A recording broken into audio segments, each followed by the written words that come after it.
சொல்லுங்க, சண்டே என்ன சமையல்? இன்னைக்கு தமிழ் புத்தாண்டுன்றதுனால வெஜ்ஜு தான் ஸ்பெஷல். இனிய தமிழ் புத்தாண்டு நல்வாழ்த்துக்கள். பார்க்கலாம். சுட சுட ஆவி பறக்க சோறு,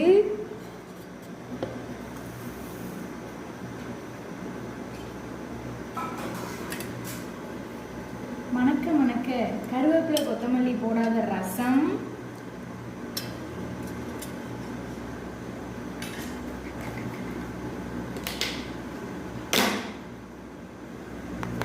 வெண்டைக்காய் பொரியல், அப்புறம் காலிஃப்ளவர் சில்லி.